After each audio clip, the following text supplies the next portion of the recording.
Welcome to today's Explainer. So today we're diving into something that honestly, almost every single one of us has experienced, but we kind of struggle to wrap our heads around. Think about it. Have you ever looked back at your life and just wondered, wait, what actually happened to the people I used to call my absolute best friends? The ones you shared literally everything with. And then suddenly, or maybe just slowly over time, they totally faded into the background. Well, today we're unpacking a really fascinating source text called Transient Ties, the Ketu Influence on Friendships. We're going to map out the often super confusing reality of these fading relationships, giving you a clear, actionable understanding of why these connections shift. And we'll look at the specific esoteric framework this text uses to explain it all. So, let's jump right in. Okay, let's dive into this core question right here. Why do close friends just disappear? It's a harsh reality, right? Friendships can fade entirely without a single word of explanation.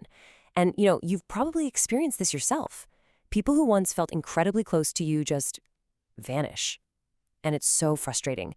It leaves you with this awful trail of unanswered questions and a really deep, unexpected sense of disappointment. You're sitting there wondering, did I do something wrong?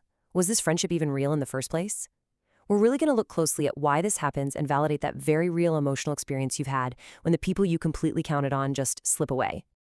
To make sense of this, we've got to look at the typical life cycle of what the text calls a circumstantial friendship. Take a look at this first phase, the initial weeks. This is the connection phase, and everything feels super vibrant.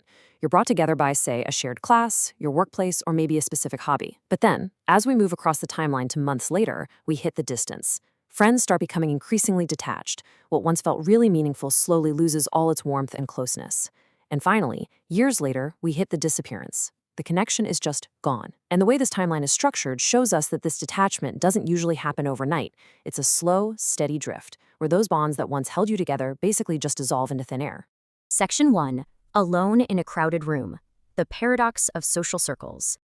Now, what's really interesting here is the stark contrast it sets up.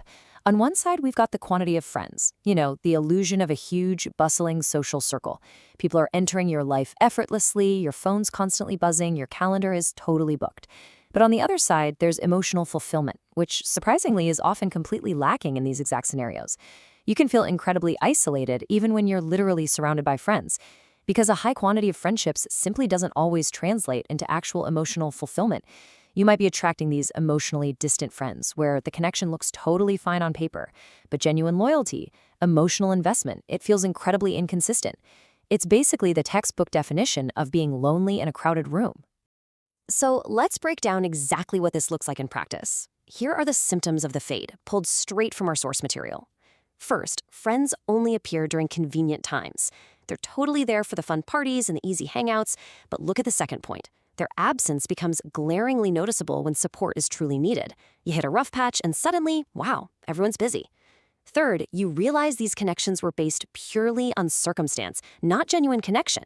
You were friends literally just because you sat next to each other, not because your souls actually aligned. And finally, your social circles just feel temporary. Long-term ties are notoriously difficult to maintain. Recognizing these hard truths is absolutely crucial because it helps us instantly identify when a relationship is built purely on convenience rather than a solid, lasting foundation. Let's move to Section 2 and see how this builds. The Ketu Influence Explained. The root cause of detachment.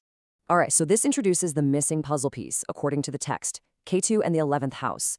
In this esoteric astrological framework, Ketu represents an energy of detachment and letting go, right? While the 11th house represents your social groups, your networks, and your friendships. So, when this specific influence is present, it actively creates detachment from your social circles. It's not a mistake. It's actively revealing a really hard truth, forcing you to realize that not every single friend is meant to stay in your life. And this framework completely recontextualizes the pain of a fading friendship. It tells you that, hey, you aren't failing at socializing. You're actually just experiencing a purposeful shedding of connections that honestly no longer serve your ultimate path. So how does this shedding process actually play out? Well, it follows a distinct three-step outgrowing process. Step 1, shared interests just disappear. The stuff you used to talk about for hours suddenly feels incredibly boring. We're just totally irrelevant to who you're becoming. Step 2, distance replaces genuine connection. Because you have absolutely nothing to bond over anymore, this invisible wall just goes up. And finally, Step 3, you suddenly outgrow the social group. And the text really emphasizes that suddenness. It's a completely natural process under this Ketu influence. You just wake up one day and realize, wow, I simply do not fit in this puzzle anymore. The entire shape of your life has changed, and trying to force yourself to fit into that old social circle isn't just painful, it's actually impossible. Section 3. Embracing seasonal ties. Accepting temporary connections. So, the crucial point here is that instead of viewing an ended friendship as some massive failure, we need to see that these unexpected disappointments are actually designed to teach us. First, you learn to lower those unrealistic expectations. You stop demanding lifelong loyalty from someone who is really only meant to be a study buddy. Second, you learn to observe people way more objectively. You start seeing them for who they actually are, not who you desperately want them to be. And third, you accept that some relationships exist strictly for a season.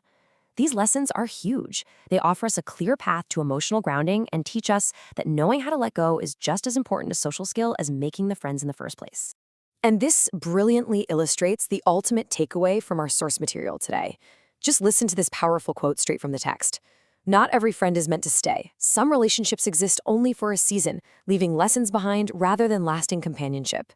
It's just such a stunning, empowering thought, isn't it? The people who faded away, they didn't fail you, and you didn't fail them. They played their exact part in that specific season of your life, and then that Ketu influence naturally just swept them away, so you could make room for the next chapter of your own growth.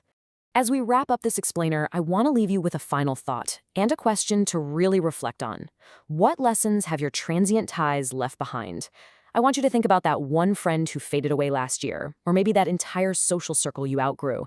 Instead of mourning the loss, ask yourself what they actually taught you before they left. Thank you so much for joining me today. Keep seeking structure, keep observing objectively, and I'll catch you in the next explainer.